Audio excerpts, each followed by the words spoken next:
Hello, everyone. Thanks for joining me today for another topic. This one is going to be more about my experience because I just arrived here in the Philippines about 2 days ago. And I just got a chance to sit down and actually put something together so I can kind of share with everyone what I had to go through in getting here with all the COVID restrictions. Now, before we get started with that, let me first say take the time to like because it will help other people that may benefit from this. Be sure to share because maybe someone you know may be getting ready to travel somewhere and this information might help them also. And I'm going to also say subscribe because now that I'm here, I want to kind of bring you more information as to what's going on, all the activities, how things have changed, give you some kind of scenes, around town. So kind of like, subscribe, and share so you can share all the information. So first, what I want to do is kind of tell you my experience about getting here. And then after we do that, then I'm going to go back and kind of give you some pointers as to may help your travel go a little smoother. So, as we all know, in order to travel over here, you got to get your COVID test. Um, but I think that's changing, but based on the time that I travel. So I went and got my COVID test the day before I traveled. So on the 24th, my flight left my home city at 7:20 a.m. going to Chicago. Now, when I arrived in Chicago, I would have had like a 1 hour and 30-minute connecting time. Okay. Now, based on how I traveled due to my benefits with my job or my previous job, I get to stand by. So anyway, I noticed the flight start to fill up. The one that left around 10 something, it started to fill up. So I'm thinking I'll change my ticket and I'll go on the later flight, which was like 7 o'clock. So I changed to the 7 p.m. So that would have given me about a 10-hour connecting time in Chicago. So I got it changed, but I'm sitting there thinking about other ways to get to San Francisco. Because what I had to do is go from my hometown to Chicago to San Francisco in order to get my flight out of the country. So as I'm sitting here looking at flights, I noticed there was a flight that went from Chicago to Austin, Texas on into San Francisco. So what I did, I immediately changed my ticket. So that put me leaving Chicago approximately 12:50 p.m. So in Chicago, I'm back down to a 3 hour connecting time.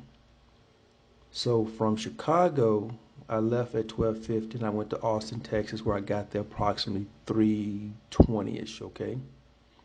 So I get into Austin. So now the Austin to San Francisco did not leave until 7:30. So once again, that's a 4 hour connecting time. Now there's a reason I'm sharing all these times here with you, so kind of hang in there. So I got a 4 hour connecting time in Austin. The flight was scheduled to leave about 7:30, 7:20 or so, but it was delayed due to weather. So we really didn't get out to almost 8:30 or so, almost 9.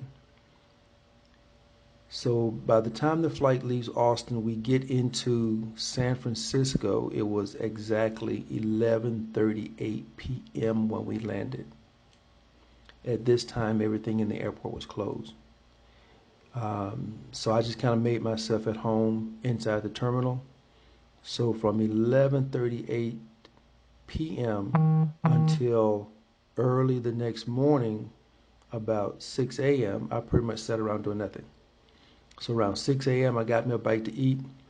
Um, I started trying to check in for my flight around 6:30 or 7 o'clock because you have to upload all your documents to check in for the flight. But I noticed the check-in process was not taking my uh, COVID results from my test. I did the antigen test that you take 24 hours before.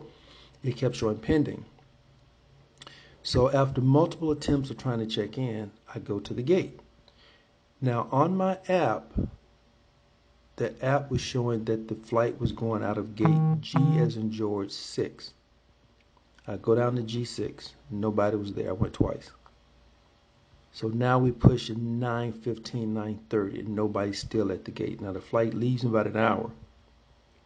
So I go up and I find any United gate agent I can talk to. And I explain my situation. I said, hey, I took my COVID test on this day. I travel out the next day, but I'm trying to check in. The app will not allow me to check in. She says, well, just go to the gate. Someone will help you. Because maybe they have to, do whatever they do because it may get picked up on the app. So, okay, fine. But she assured me everything was okay. So I'm on my way back to G6. So I stopped into the United Club because I'm a member at the United Club. Once again, I explained my story to them, but they said from their side, it's not really too much they can do because they only handle things at the United Club. But once again, she assured me, go to the gate, someone will help you. So I explained to her, I said, I've gone to the gate multiple times, nobody's there, the gate is empty. She says, no, the flight leaves in about an hour, somebody is there. She said, they're going out of G4. I said, G4, I've been going to G6. I said, because the app is showing G6. She says, no, the flight's going out of G4. Now, right here could have caused me to miss the flight because I'm reading the app and there was not an announcement that the flight had been moved. All right, so right now I'm running into the state of panic mode. So I go out the door, I turn right, and the lady runs out behind me, and I heard her yell, sir, G4 is this way. So I turn around, go back the other way, headed toward G4. Get over to G4, and true enough, everybody was there, passengers and gate agents. So I go to the counter. Once again, I explain the whole story. I'm trying to check in. The app is not taking my COVID test and everything. I left on this day. My test was done on this day. She took a look at my paper. She said, give me just a moment. So she go behind the counter. She said everything looked okay with her. So now she wants to look at all of my tickets from where I started my travel. She wanted to look at everyone up to the time I got to San Francisco. Now, here's the thing. There she was checking for connecting times. So right there, I was under the 12-hour window. Okay, I arrived at 11:38. The flight out of San Francisco left somewhere around 10:30 or something like that. So I got that part. But then she comes back and she tells me I can't go on the flight because U.S. citizens need a visa to go to Korea. I said, well, can I get that online? She said, sure, but you won't be able to get it within an hour. So right there, she's telling me I can't go because I don't have a visa. So as I'm explaining to her, I said, but I've come all this far. I researched it online because, I used to work for the airlines. U.S. citizens don't need a visa to get into South Korea. She says, no, you will have to have a visa. She says, but she stopped. She says, are you transiting? I said, yes, I have another flight out of South Korea to go into Manila. Oh, she said, well, that's different. That's why you don't need a visa. So this is what I was trying to explain to her. So anyway, we move on from there. So she asked to look at my confirmed ticket. Once again, I showed her my ticket where I had a flight on Cebu Pacific. Okay? I have a confirmed seat on Cebu, ready to go. She go ahead, she took all my documents, she confirmed all my insurance, health pass, vaccinations. She got me a boarding pass. She looked at me and smiled, said, you are ready to go. Now, I get on the flight, 12 hours all the way to South Korea. And in my mind, things are going pretty good at this point. So here we are now. We land in South Korea. As we pull into the gate, I heard the flight attendant announce, any transferring passengers, please check with the agent outside the door. Okay, there was someone outside the jetway. So once I go outside, I go to her. I say, hey, I have a transferring flight or a transferring passenger. And she had this board with everybody's name on it. She said, well, where's your name? I said, I don't know. My name is not there. She said, well, you're not transferring. I said, I do have a confirmed ticket out of here on Cebu Pacific. And she looked at me with this look of being dazed. She says, you cannot take Cebu Pacific out of here. Only in and outcoming passengers can take Cebu Pacific. Transferring passengers cannot. Now, right there, it's like somebody smacked me, because I'm like, what in the hell am I going to do? I can't stay, but I can't leave. It's like a catch-22. I said, was there, can I go talk to them? She says, talk to who? I said, talk to Cebu Pacific. She said, you can go talk to them, but they're not going to let you travel. And once you go over there, you cannot come back over here. So right there, I'm stuck again. I can't leave, but I also cannot stay. I said, well, ma'am, what is it can I do? I said, can you help me with that part? She said, the only thing I can recommend at this point is you go upstairs and talk with Asiana Airlines and buy a ticket with them. All right. So I'm standing right here with my only option in the world, because I don't have a visa to be in the country, because I thought I was transiting. I can't go talk to Cebu because they won't take me out, and if I go out, I can't come back. So I head on up to Asiana Airlines. So I take the transfer route, go through there. You have to go through a screening. So on my way, I meet this Thai lady, and I'm telling her about what happened, and we get to the security screening for all the transferring people. Okay, they take my bags. They take them through the x-ray the first time. They said, is this your bag? I said, yes. They open it up, take a few things out, scan it again.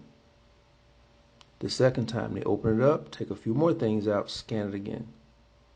Now, the third time, they take almost everything out and scan it for the third time, only to realize what they was looking at is my video equipment.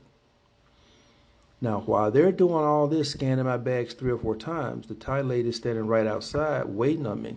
And I noticed the security go in and tell her that she can leave and go upstairs, and she pointed at me and said, I'm waiting.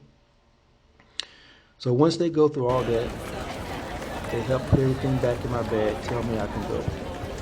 So the lady I met, she said, well, I know where the Asiana is. They're up near the lounge where I'm going. I'll show you how to get there. So she walked with me, and true enough, when she goes straight to Asiana, when she goes straight to the lounge, Asiana was right there to the right. I go back over there.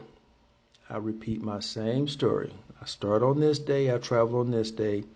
Doing all this, I made it here. They say I need to buy a ticket out of here because I can't stay. So the lady at the Asiana ticket counter, she starts checking my information. She said, well, sir, what I can recommend, if you go online, you can probably get the ticket cheaper than what I can give it to you for. I said, okay. She showed me some computers over to my left, which it says free. I go over there and I try to book my ticket, but for some reason, the process wouldn't complete. Now, to go back a step, while I'm standing at her counter trying to talk to her, I'm also trying to pull up the Asiana website to book my ticket on their website while I'm standing there. But the Wi-Fi connection was so slow, it just kept spinning. So I go over to those free computers. I couldn't get the process to complete there. So finally I got something clicked and said download their app. So I downloaded their app on my phone, and I was able to get through the process, book the ticket, and I got a confirmation. And I ran back over there, talked to the lady, and we go through the same process. She wanted my COVID test, insurance, vaccination card, One Health Pass, all that stuff they do. She wanted all my boarding passes from where I travel, started my travel. So we pretty much go through all this whole thing all over again. Finally, she says, you're good to go. And she gave me a boarding pass confirmed seat out of South Korea. And during this whole time, I'm sweating bullets because I'm thinking I'm stuck there. So from there, I walk down to gate 15. And while I'm standing there waiting, the Thai lady I met earlier, she comes back because she's going to gate 21. And she stops over and she asks me, is everything okay? I said, yeah, everything's fine. I appreciate your help. She said, no problem. I thanked her and all was good. And like the people at the Asiana Airlines desk, they were all good. And I kid you not, I was so thankful. I told everybody, I appreciate you guys, love you to death. Even the man there, I said, hey, I wish I could do something for you guys because you have really helped me out a lot. So I waited for the flight at gate 15 to go to Manila. No problem. All they did was check passport and boarding pass. They let everybody in. So when that flight pulled back from the gate, I felt relieved. But with all that has happened, I'm thinking to myself, what's going to happen once I get to Manila? All right, so we arrive in Manila. It was approximately 11:20, 11:30 p.m. They let everyone off the plane. So as I'm coming down the hallway, they had a gentleman in the Coast Guard. He's directing everyone to go in this gate area. So he put us all in that gate area, and we had to sit there and wait. They didn't say why we were waiting, didn't tell us what's going on, just come in here and wait. So at that point, while I'm waiting, I noticed they was checking our One Health Pass information, and some of those people didn't have it. So when I got up to the counter, she didn't really ask me for anything other than the One Health Pass. She asked for the One Health Pass and my boarding pass. And once I showed her that, she says, you can go. Okay. So that part went pretty smooth. As far as the insurance and all that stuff, she didn't ask for it. So I go on and I get to immigration. The only thing he asked for was my passport and my boarding pass. He looked at everything, stamped it. I say every bit of 15 seconds and I was into the country. So until that point, I felt stressed because I keep having hiccups all the way. But when I finally got past the Philippine immigration and got into the country, at that point, I felt relieved that I finally made it. So I give you that time frame because, first of all, when you make your reservation, here's the tips I want to give you. When you make your reservation, make sure your connecting times are under 12 hours. The second thing is, with all the documents you have to keep, I would say make a screenshot or a photo of everything and put it in your photo gallery in one folder, because that's what kept me somewhat organized. So when they ask me, where's your One Health Pass? I just show it to them on my phone. Where's your insurance? It's right there in the folder. See? So everything they asked for was right there in the folder. I just swipe right, swipe left. I found it, handed it to them. And that kind of helped me ease my way through. Okay? Because I heard someone put on their video that you would need to print everything out. I didn't have everything printed out. My insurance, I did it right in the airport. So I didn't have a printer to even print anything out. But I made a screenshot of the confirmation that they sent me to show how much coverage I had, and it also handled COVID. And it was just a photo on my phone. That was it. So try to keep those things organized in your phone. And also, by me having a tablet, I I copied and Bluetoothed it over to my tablet as a safety net. So let's say if my phone get lost or broken, I got it on my tablet that I can still continue to function. So I had a backup of everything. So I had that part covered.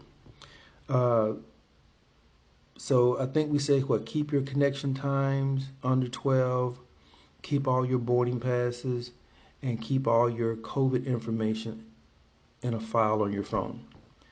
So I'm sharing this with you because it's one thing for someone to tell you what you're going to need to travel, but I want to give you my experience and hopefully that'll help you or someone you know with their experience.